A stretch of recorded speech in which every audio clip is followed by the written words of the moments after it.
Yn ystod y blynyddoedd diwethaf, mae nifer o gyrff cyhoeddus yng Nghymru wedi canolbwyntio ar gymreigio ei gweinyddiaeth fewnol. Gwnaed hynny ar y sail fod codi defnydd a phroffail yr iaith yn arwain yn y pen draw at well gwasanaeth i'r cwsmer. Un o'r ffactorau pwysicaf wrth hyrwyddo defnydd mewnol o'r iaith yw swyddogaeth Pencampwyr, hwylusydd neu lysgenad iaith. Mae'r Pencampwyr yn ffenomen gweddol ddiweddar, ond mae ei heffaith a'i dylanwad o fewn cyrff cyhoeddus yn cynyddu. Maent yn dod o wahanol gefndiroedd, rhai yn Gymru Cymraeg, eraill yn ddi-Gymraeg, ond mae ei brwdfrydedd a'i dealltwriaeth o ddiwylliant lleol wedi bod yn allweddol i greu traw effaith positif o ran yr iaith. Yn y DVD hwn, cawn gyfle i wrando ar Pencampwyr yn sôn am ei gwaith a'r effaith maent yn ei gael. Mae Bwrdd yr Iaith Cymraeg wedi bod yn gweithio o fewn gweithlioedd dwyieithog nawr ers 2006 ac i ni gweld bod hwn yn faes aruthrol o bwysig o ran y Gymraeg mwyn sicrhau bod bobl a swyddi i weithio yn dyn nhw llechen nhw ddefnyddio'r Gymraeg. Ond dwi'n wastad yn rhwydd creu sefydliad dwyieithog neu gweithle dwyieithog a dyna lle mae'r Pencampwyr yn bwysig iawn. Ac mae dyn ni esiample ers 2006 lle mae cyrff yn defnyddio Pencampwyr a mae'r Pencampwyr yna'n gallu fod yn ffrind i'r sefydliad, yn hyrwyddo'r sefydliad, yn herio'r sefydliad a hefyd wrth gwrs yn gallu fod yn ffrind i bobl o fewn y sefydliad sydd yn ceisio defnyddio y ddwy iaith o ran ei gwaith. Mae'n esiample gret i ddweud y gwir lle mae'r Pencampwyr yn ddwy ieithog neu falle just yn uniaith Saesneg a mae hynny'n ddiddorol oherwydd mae hwnna wedyn yn creu sefyllfa lot fwy cynhwysol ac yn torri lawr lot o'r ffiniau yma. Well, creating a bilingual workplace within Her Majesty's Court Service has really been a key initiative for us over the last few years. And I think one of the initiatives to make that a success story is the way that we've introduced Welsh language champions within our courthouses in Wales. And we've tried to introduce them in as many courthouses in Wales as we possibly can. And now we're finding they are working together as a team to assist us in creating this bilingual workplace. Within that team, we've also tried to introduce our Welsh language champions who are non-Welsh speakers, and that's been a tremendous success in promoting a bilingual workplace. In that, firstly, they've started to instill a culture amongst our staff that firstly, it's okay to speak Welsh within the workplace.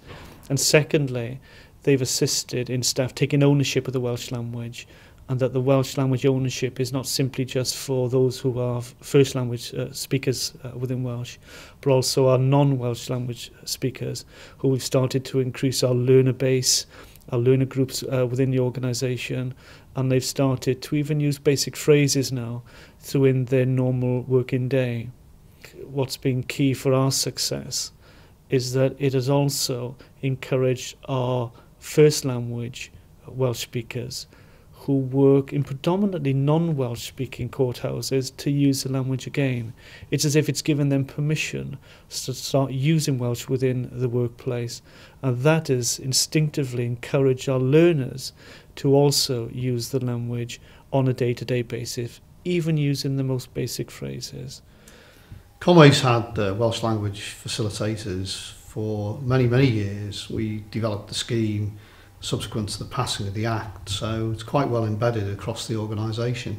The facilitators come from a wide range. Some are fully conversant in Welsh, some speak only English, and I think that adds to the benefits of having the scheme and the facilitators as well. It's quite closely integrated. People are very proud of the way that we've developed things. Un o brif swyddogaethau Pencampwyr Iaith yw helpu staff i ddysgu Cymraeg, naill ai ei hunain neu trwy ei cyfeirio i'r ffynonellau priodol.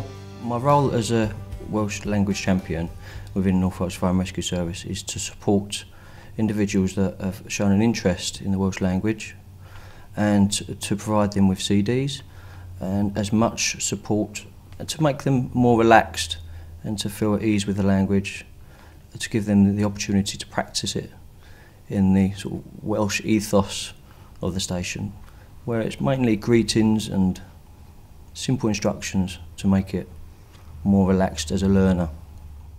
And within the fire service, it's very important that we are seen to be working with the community, which is very bilingual. So it gives staff the opportunity to also go out in the community and carry out home fire safety checks and greet the community in a bilingual way, which is also recognising the importance of the Welsh language. I moved to Wales in 2007, and when I moved here from the Midlands, I didn't speak a single word of Welsh, didn't know any greetings, didn't know anything at all. Once a week on drill nights, I get the opportunity to speak Welsh with our Welsh language champion, our crew manager Davies Lawson, and we just repeat informal greetings, and he gives the odd words of command in Welsh, and just gives us opportunity to practice certainly the pronunciation of the Welsh words, and I'm not quite sure who's better at it at the moment, either me or him, but it's still quite enjoyable to get the opportunity to speak Welsh. Mae'r rhan fwyaf o'r gweithwyr yn siarad Cymraeg o mynd y ddoi yn Saesneg.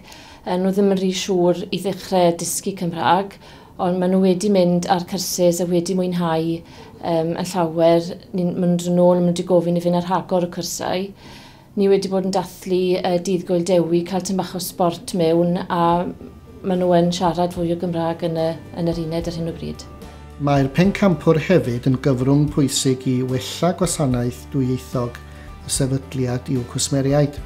Dwi'n gweithio fel hwylusydd iaith yn adran rheoleiddio Cyngor Sir. Mae'r swyddogaeth yn golygu mod i yn ddol yn gyswllt rhwng yr adran ei hun a gweddill Conwy, ac yn sicrhau ar ran Conwy bod yr adran ni yn cydymffurfio efo polisia Conwy ar ddwyieithrwydd ac yn y blaen. Dwi'n meddwl beth pwysig iawn, achos mae dewis iaith yn rhan annatod o y gwasanaeth i'r cwsmer mewn sir dwyieithog fatha Conwy. A mae gwella gwasanaeth yn gyffredinol yn rhan arall o'n swyddi, a prosiect mawr sgen ni'n dod yn y flwyddyn sydd ddod ydy traws newid y gwasanaeth i'r cwsmer, a dwi'n gweld bod y dewis iaith yn rhan annatod o hynny. Dwi'n sicrhau bod, enghraifft, dogfenna bod peth da ni'n gyhoeddi yn ddwyieithog, ond dwi'n gweld yn mynd uwchlaw hynny. Dwi'n meddwl bod eisiau hyrwyddo dwyieithrwydd drwy'r gweithwyr i gyd, drwy'r staff i gyd, a newid y meddylfryd fel bod pawb yn ymwybodol bod na bobl gwsmeriad sydd angen gwasanaeth, nid jyst eisiau gwasanaeth, ond angen gwasanaeth yn ddwyieithog drwy'r sir. Part of my role is obviously to ensure the Welsh language is used properly every day, so I do monitoring of the staff to ensure that the phones are answered bilingually, and I also check the mail from now and again to make sure that if a letter comes in Welsh, it's responded to in Welsh, and vice versa. So it's very much a monitoring role as well as looking at new initiatives, a simple one being that the internal phone list for Highways Infrastructure Services has a little W against a officer who can actually speak Welsh. So if they do get a phone call from a non-Welsh speaking officer with somebody on the other side of the phone who wants to speak Welsh, we can transfer it. We can at least take a message, even if we can't deal with the actual matter straight away. Un o'r problemau mae cyrff cyhoeddus yn ei wynebu wrth geisio gweithio mwy trwy gyfrwng y Gymraeg yw diffyg hyder siaradwyr Cymraeg i ddefnyddio'r iaith. Yma eto mae'r Pencampwyr yn gallu bod o gymorth. Swn i'n meddwl bod mae'n broblem efo pobl sydd yn gymryd iaith gyntaf o diffyg hyder yn hunan wrth baratoi testyn yn Gymraeg. Mi na nhw wneud y gwaith yn Saesneg, achos dyna beth i'r arfer wedi bod. Ac mae hynna oherwydd diffyg hyder. Mae yna broblem hefyd yma nhw'n gweld o ella bod yn mynd i gymryd mwy o amser i wneud bethau drwy gyfrwng Gymraeg. Felly fe rai ni sbio ar sut fedra ni rhoi gefnogaeth iddyn nhw. Deith nhw am baratoi pethau a fedra i fynd dros y gwaith a gweld sut mae'n edrach. Mwyn iddyn nhw weld mewn ffordd na dyn nhw'n hollol ddiallu de. Mae'r gallu yna ella bod yn yr hyder ddim.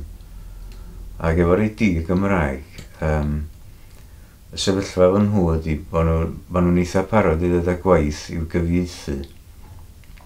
Ac mewn rhai achosion fyna bobl ydy defnyddio rhywbeth oedd gynnyn nhw'n barod a mi na nhw addasu hynny. Rhai bobl, os oes gynnyn nhw rhywfaint o grebwyll o'r iaith. Mae'r Pencampwyr hefyd yn ffrind beirniadol i'r sefydliad ac yn fodlon herio i geisio gwell darpariaeth ieithyddol i'r staff eu hunain. Ges i menodi fel Pencampwyr Iaith yn gynnar yn ystod y darpariaethau ar gyfer y gwasanaethu'r cynllun iaith. A rhan rôl i fel Pencampwyr Iaith dwi weld yn swyddfa'n Wrecsam ydy sicrhau bod y gweithle yn cydymffurfio ar cynllun iaith yn hyrwyddo y defnydd o iaith Gymraeg yn y gweithle. A rhan arbennig o rôl o'n i'n gweld yn bwysig oedd fod y gweithle yn cynnig darpariaethau trwy wneud cyrsiau trwy gyfrwng y Gymraeg. Cyrsiau mae bobl yn mynd i fynychu sydd yn gwneud nhw deimlo'n mwy cartrefol yn siarad trwy gyfrwng y iaith gyntaf. Cwrsiau fel trais yn y cartref. Nathon ni hyrwyddo cael y cwrs yma trwy gyfrwng y Gymraeg ac yn y diwedd mi gawson ni'r cwrs a maen nhw wedi cynnal y cwrs hynny trwy gyfrwng y Gymraeg a mae'r bobl sy'n mynd ar y cwrs yn teimlo'n llawer hapusach yn siarad yn ei mamiaeth. Cwrs arall o'n i'n teimlo'n bwysig iawn i gael trwy gyfrwng y Gymraeg oedd cwrs ar gyfer hil ac amrywiaeth.